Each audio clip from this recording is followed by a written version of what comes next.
Bonjour tout le monde. Aujourd'hui on est le samedi 16 octobre je crois et on va faire une petite séance de nettoyage au jardin pour préparer le potager à l'hiver. Notamment on va rabattre tout ça qui devait faire de l'ombre mais qui maintenant ça sert plus à rien. On va rabattre les tomates qui sont en grande partie attaquées par le mildiou, enfin il était temps. Et récupérer celles qui peuvent encore mûrir. On va garder il y a un physalis là, on va le ramener à l'intérieur parce qu'il paraît que ça peut survivre si on le fait passer l'hiver à l'intérieur. Donc il démarrera de plus belle l'année prochaine. On va récupérer sans doute les graines de maïs, même si c'était des F1 on va tenter, on espère que ça dégénérera pas trop. J'ai pas trouvé autre chose que des F1 de toute façon dans les pépinières du coin. Et puis ben voilà, on va faire 2-3 trucs et puis on vous présentera ça. Et là on va aller jardiner sous le beau soleil. A plus. On coupe tout ? Ouais, on coupe tout. J'avais laissé pour faire de l'ombre, mais ça faisait de l'ombre derrière, mais là c'est plus la peine.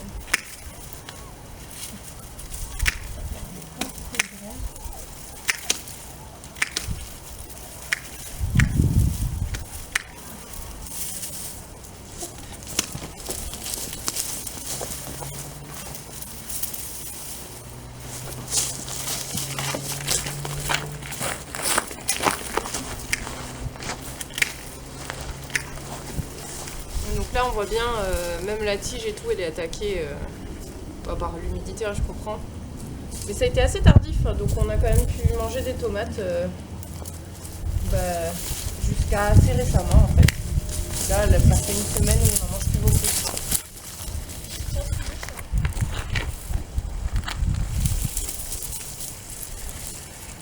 Et une tomate. Donne. Moi je te coupe l'autre pied de tomate. Ok. Regarde. Oui, il y en a, ils ont morflé. Hein. Est-ce qu'on coupe le panais? Non, on coupe pas le panais, on va le laisser encore parce qu'il menace pas de tomber. Si tu veux lui couper des petits plumets, tu peux, il aura moins de prise au vent, mais on coupe pas la tige principale. J'ai vu un perce-oreille tout à l'heure dedans qui montait avec une proie. Bon bah.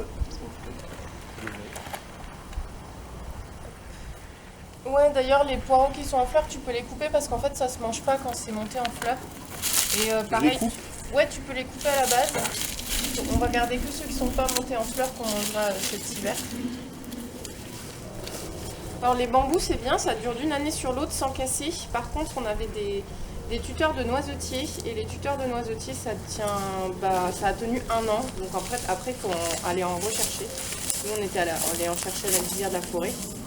Mais c'est vrai que du coup bon c'est pas tip top de question durabilité, donc je vais sans doute en redemander à ma collègue qui veut bien nous couper quelques bambous.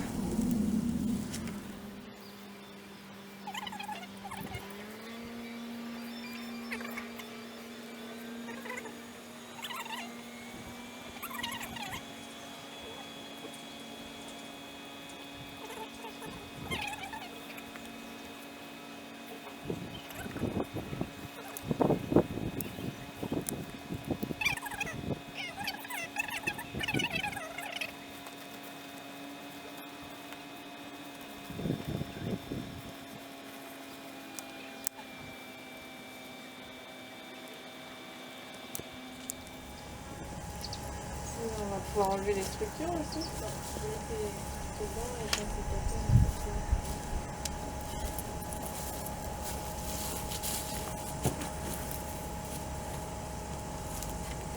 Donc là, on voit qu'on a un peu tout rafistolé.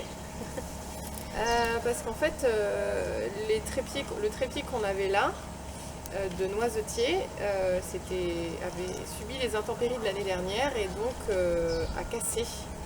On en a refait un avec d'autres branches de noisetier récupérées en même temps mais qui avaient séjourné dans le garage. Et à terme on aimerait bien passer sur du tout bambou parce que c'est quand même vachement plus solide. Voilà.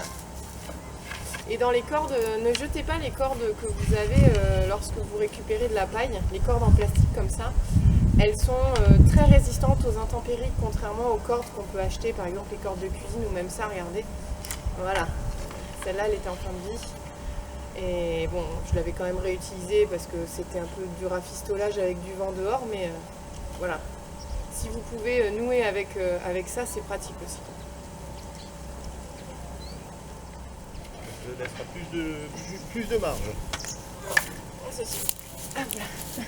Voilà. Ça aide. Ah, bah il y a un perce-oreille là. Allez, descends. Allez.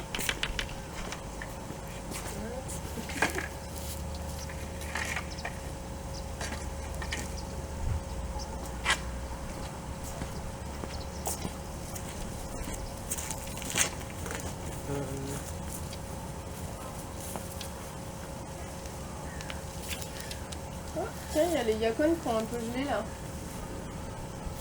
Priori. On les récoltera plus tard, mais... Ah oui, on reste pas là, ça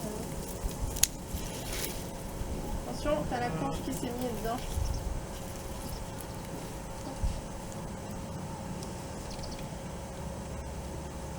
Bon, celle-là, elle m'agace.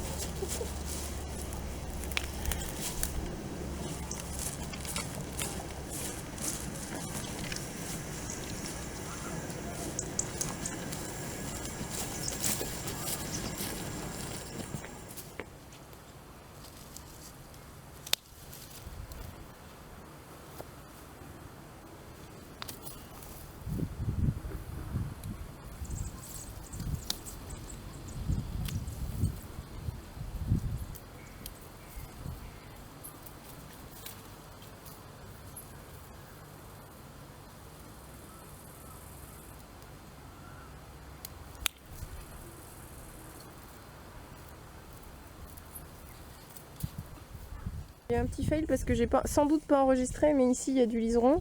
Et nous, comme on est en jardin locatif, on va pas aller s'embêter à aller enlever la racine du liseron. Donc on empêche juste qu'elle envahisse trop les fraises, les fraisiers, mais c'est tout. Et puis les fraisiers résistent quand même vachement bien. Ça, c'est des fraisiers des bois. Ils sont énormes. Ils ont fait plein de petits là. Et donc voilà. Là, Raphaël est en train de démonter les structures. Voilà. Et puis on va faire un peu de désherbage. Alors là, on va vous faire le retour d'expérience. Comme le potager durable, on a repris l'idée. C'était de faire pousser des carottes dans des rouleaux de papier toilette. Parce qu'on a une terre caillouteuse. Donc on va voir ce que ça a donné. On voit que c'est pas tout à fait dégradé hein. Et ben ça a plutôt bien marché. Pour celui-ci, donc le carton, je vais aller le jeter, le reste du carton. Mais celle-là, elle est superbe par rapport à ce que nous, on arrive à faire d'habitude. Et avec beaucoup de racines. D'habitude, on n'arrive pas à avoir autant de petites radicelles là. Et il y en a une autre. Alors, elles n'ont pas toutes prises, hein, parce qu'il y en a certaines qui sont fait mâcher. Il y en a deux autres qu'on va pouvoir regarder. Voilà. Là.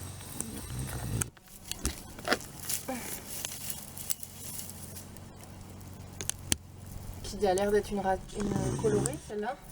Et je me demande si on n'avait pas fait les colorées en fait. Parce qu'elles sont bien claires, je trouve. En tout cas, elles sont vachement plus jolies que ce qu'on a l'habitude de faire. Et il y en a une dernière ici. Et par contre, là, je ne vois plus le rouleau de papier toilette. Il a l'air de s'être totalement enlevé. Mais en tout cas, elles sont super jolies. Donc, on va sans doute en refaire. Alors, j'en avais fait 10. Et sur les 10, ils n'ont pas toutes prises. Ouais, celle-là, elle est toute petite, donc je vais la laisser, on ne sait jamais. Mais voilà, sur les 10 qu'on a faites, on en a 3 qui sont très jolies. Donc on refera sans doute. On revient juste pour vous dire que du coup, on a mis... on n'a que 2 plateaux, donc on a fait un peu comme on pouvait. Raphaël veut tester dans le papier journal, donc il en a choisi 4 qu'il a mis dans du papier journal pour voir si ça avait plus d'effet que les autres. Voilà. Et puis là, on va vous montrer comment on range nos cordes. Alors, je vais vous montrer comment la technique qu'on a mis au point pour ranger les cordes. Alors, on a récupéré ça. Je me souviens plus d'où c'était. C'était des coins qu'il y avait pour protéger des meubles, je crois. Oui. Et donc on a 3 types de ficelles, nous. Donc on a les ficelles qu'on récupère quand on a des bottes de paille. On a de la ficelle un peu plus épaisse qu'on avait acheté pour faire à la base des trucs de dard, de scrap, et puis que finalement on l'a réutilisée au jardin. Donc elle tient assez bien dans le temps. Et on en a une de cuisine qui tient pas bien dans le temps, donc on va devoir trier tout ça. Et on a aussi ça. Donc c'est de la récup, je ne sais même plus de quoi, c'est un truc en plastique. Alors, ça c'est un truc qui vient normalement sous les machines à laver. Pour faire, quand il y a une hauteur, on les met sous les machines à laver pour bien montrer, pour les soulever un petit peu et pour faire une continuité avec le plan de travail. Alors les trucs bleus, enfin les cordes bleues, moi je les mets comme ça, tout du long en fait. Et comme ça, à chaque fois que je veux bosser, et ben j'ai ce qu'il faut.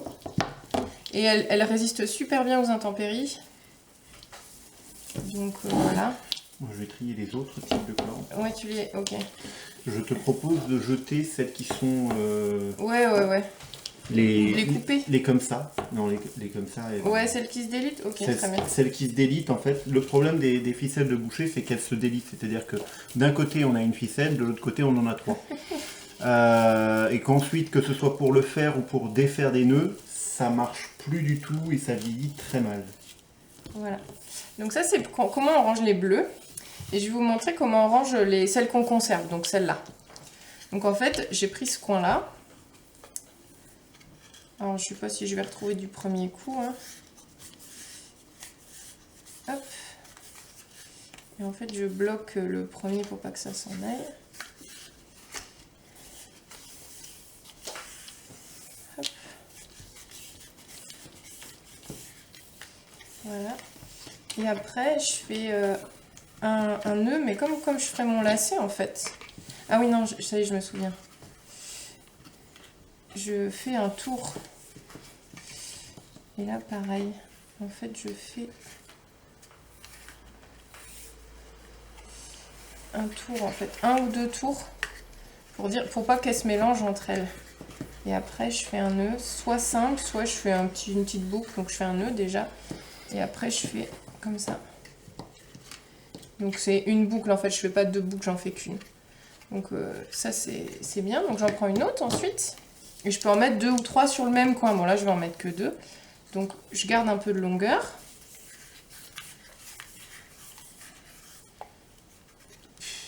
C'est pas bien compliqué, on a testé différentes méthodes et c'est celle-là qui nous semble la plus facile à ranger et à garder en fait. Donc hop, je fais un tour.